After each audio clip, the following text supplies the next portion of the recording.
the Latinx stereotypes.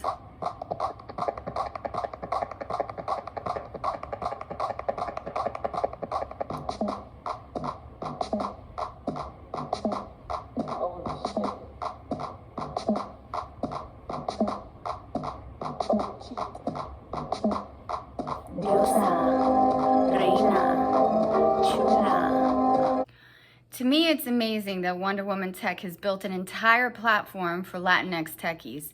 It's like the best DC Comics icon Wonder Woman meets Census 2020, which projects the Latinx population will triple by then.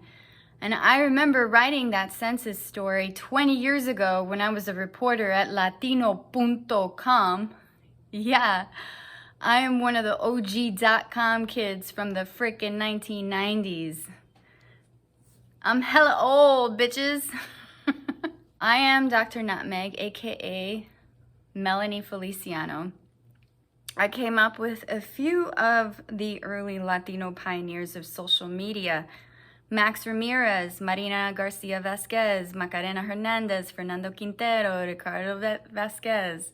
Me, super gringa, trying to pronounce all the Spanish words correctly. English is my first language, not Spanish. But we were all Hispanic journalists. Yes, we used to be called Hispanic before we were Latino, and now we're all trying to adapt to this whole Latinx label. And we were all mentored by Lavon Luquis, the Puerto Rican female CEO of Latino.com, a startup based in a women's tech incubator in San Francisco's Soma district. Back then, Lavon was going where no Puerto Rican woman had gone before. And as a young New Yorican Orlando suburban girl, I was like, I'm following her wherever she's going. The irony is she ended up guiding me through all the places that I was going. And I started to think of Lavon Luquis as my career tia. So there's 5 reasons I started to think of Lavon as my career tia. She, number 1, recruited me at a Hispanic journalist conference in 1999. 2, she promoted me within 3 months from writer to producer when she saw I was learning how to code on the platform that the website was built on. And she gave me a $10,000 raise. Pretty awesome. 3, she invited me to Thanksgiving dinner at her house in the Mission District and made me feel like I was home in Orlando with my Puerto Rican family. She even shared her coconut flan recipe with me, which I still use 20 years later.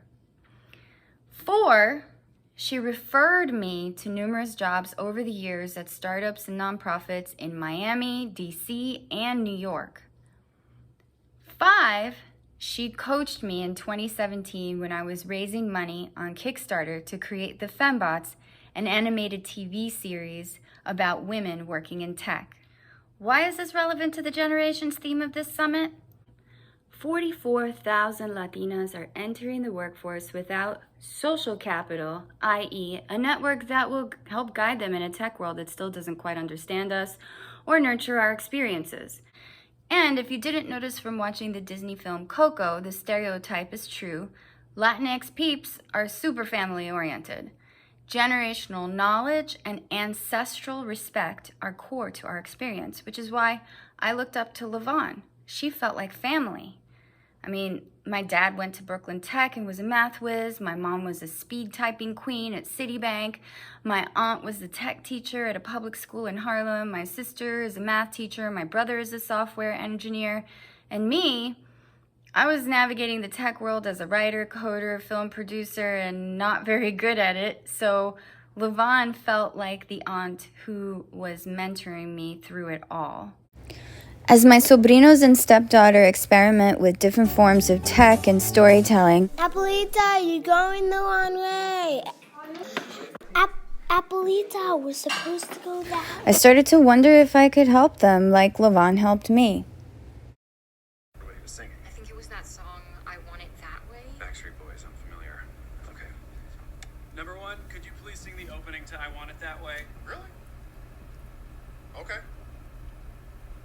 You are my fire.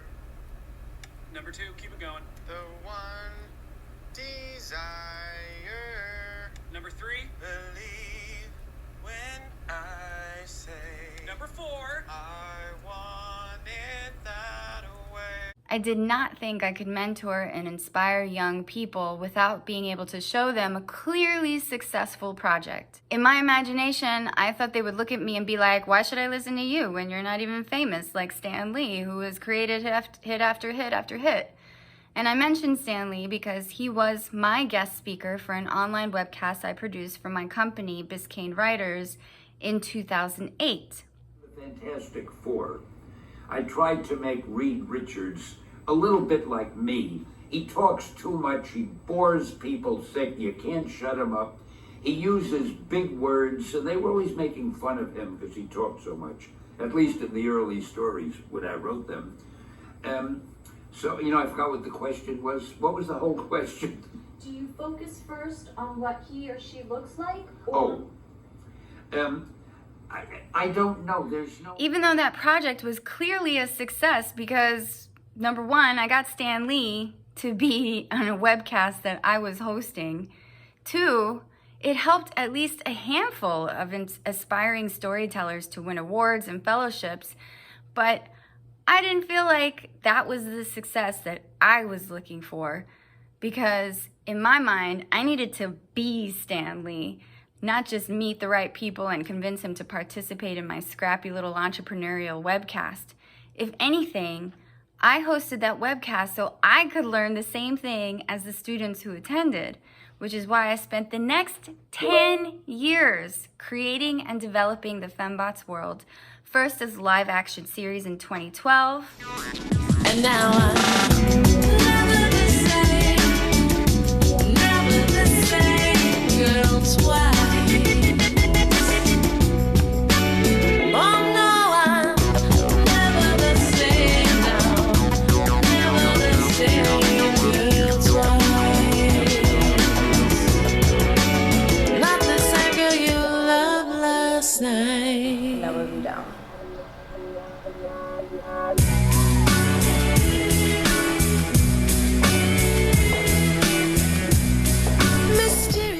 And then by 2018, when it became an animation, I thought for sure the world was ready to watch a TV comedy series about women of color working in tech. Ay, nena, que loca. You just decided to do this now, right before the launch party? Are you gonna get knocked up? Knocked up, knocked down. The direction is irrelevant at this point. But, as it turned out, Tribeca Film Festival and Adult Swim, various LA people I pitched it to were not interested. And to be honest, I had lost interest too. Just like my main character in the story, I was exhausted after 20 years of running around from city to city, trying to build this or that in the tech world and failing repeatedly. And I felt like a washed up 40-something woman in a failed marriage to my career with no children to love. So I moved back to my hometown, Orlando, to be closer to family. Because when all else fails, in our community, I do believe that we do take care of each other for the most part. Obviously, these are all stereotypes. Not every family is the same. And then even though I was still working remotely as a web data visualization multimedia consultant to the National Academy for State Health Policy based in Washington, D.C., I wondered if coming home meant I was retiring from the whole race, or like I was somehow done. Ha! Maniacs don't retire. We just take long breaks to think. So I moved into a small house in downtown Orlando. I lovingly referred to it as La Casita. It was a house behind the big house, which meant it was like the mother-in-law suite. And, although I learned it was built in 1926 and was the maid's quarters. How appropriate, the Latina in the maid's quarters. And I thought, what would living in a house built in 1926 inspire? My first week living there, I was awakened by a loud thump. I creeped downstairs, not sure what I would find. An intruder? A cat? A rat? Pero nada. And then I saw it. A book I had fallen off of my bookcase. Yo, by Dominican author Julia Alvarez. It seemed like it was telling me, yo, get back to your roots, be a writer, be who you really are.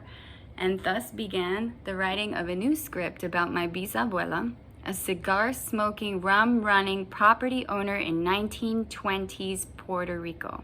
Yeah, my bisabuela was an OG chingona. And that was a word I later learned from Martha Hernandez, founder of Maid Boss, who I will talk more about later, because she's the one who helped me understand that I'm also a chingona. I really didn't know that because I was so focused on just doing all the things that I wanted to do. I didn't know that there was a name for being that kind of woman. Because the thing is, when my father and my aunt first started telling me stories about my bisabuela when I was much younger, all I had ever heard was that she would tell anybody who spoke English to her, pal carajo, which means go to hell. But then much later in 2019, I was a lot older and I was allowed to hear the R-rated details about my bisabuela. My aunt told me a few more things, that her nickname was Maria la Gata. And I thought, oh, with a nickname like that, she's got to have some kind of interesting story. Plus, she smoked cigars. She had 7 or 9 kids by 3 or 4 husbands. No one really is sure on the number. And like I said, she owned property. And my head exploded because this woman was a bad bitch in the 1920s. She wasn't allowing society to tell her how to live, i.e. stay home, raise children, serve a man, stay quiet. And suddenly I made sense. I was not crazy. I was not a mess. And all the years I spent running around in the tech world was actually maybe for a good reason and not a waste of time. Those messages of all the other, like you should be a mom by now, you should be married by now, they were constantly running in the background of my Latina coding. Because, real talk, those are really, most of us have those expectations, whether we're Latin or not. So over the past 2 years, I've been able to dive deep into my bisabuela's reality. If she was rum running, that must have meant that she was also running around with some really cool characters.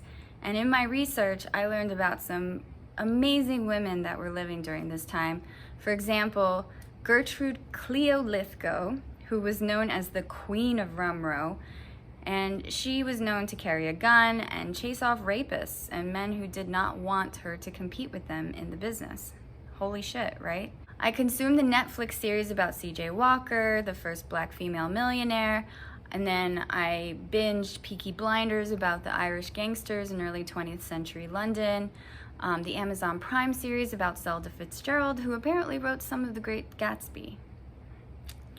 But the most important thing I was learning was the history of Puerto Rico, since it was colonized the same year my great-grandmother was born. As we all know from American public education, the history we learned is often not our own. So, even after years of writing about Puerto Rico as a reporter, I still had no idea how much Puerto Rican musicians influenced and participated in the Harlem jazz scene. I also learned about musicians like Angelina Rivera, a black Puerto Rican violinist who played for Josephine Baker in Paris. I learned about Paco Tizol and the Tizol family. They were musicians, and Paco, who led the orchestra for the first all-black produced Broadway musical, Shuffle Along. So knowing that my own bisabuela and other women 100 years ago were involved in the rum-running trades, that helped me understand my own attraction to startup tech innovation culture. I started to understand why I like making money on my own terms, why I can't be an employee, I'm terrible at it, why I like being a boss, directing my own path, even though 100 years later, we're still struggling with a lot of the same societal messages that limit women, people of color, and the LGBTQ communities.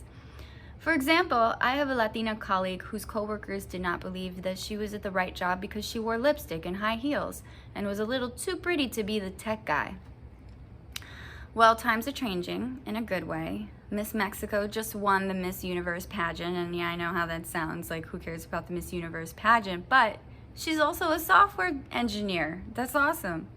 So our excuses for not following our own path because society makes it hard It becomes moot after learning what our great-grandmothers achieved while also raising 7 kids, climbing uphill in a hurricane in a colony without proper governmental representation and no rights to vote. Oh wait, that last bit is still the reality for Puerto Ricans. Working on it. So once we know who our ancestors are and understand our own individual superpowers, we can stop wasting time trying to be like someone else we admire and just be who we are. And that's when we can really start not only succeeding in the path that we are meant to be on, but also mentoring. And the mentoring part means helping my sobrinos and my stepdaughter understand themselves better. Sharing this story about their bisabuela explains why they are so stubborn, why they want to do things their own way before following directions, and why they are so darn good at math. I'm sure those of you who are watching this are thinking about your own crazy bisabuelos and the things that they did to get you where you are. My belief is that this next generation coming up is so savvy with tech, we don't have to actually teach them any skills. Our burden is helping them see beyond themselves so they don't get caught up in the TikTok mansion influencer mentality. And if they do, fine, but use those platforms to find a cure for COVID, or bring awareness to human rights violations, or plan beach cleanups, or promote ways to reduce our ridiculous dependence on plastic. So, to finalize, when Martha Hernandez, the moderator at my panel in the Latinx Talk at Wonder Woman Tech 2019, asked me the question, how do we create pathways and influence for Latinas? I have to say it directly relates to the theme of this summit, these next 2 days. Each generation is an evolution of the previous one. My bisabuela, Maria La Gata, was 1.0. My aunt was 3.0. Me and my sister are 4.0. My sobrinas, Josefina and Avery, are 5.0. And my stepdaughter, she is becoming who she is. And now I am their CareerTia. So when Martha asked me that question, I immediately thought of the pathways and the influence Levan Luquis created for me and my colleagues in the 90s. And that's how @CareerTias on Instagram was born.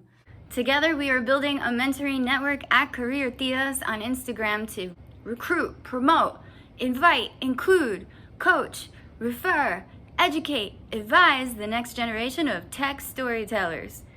As the kids ages 5 to 13 experiment with various forms of creativity IRL and express and share it with various forms of tech, animation, coding apps, online stores, social media, we are building the portfolios that will allow prospective employers, clients, and colleagues to hire them for their talents in the future.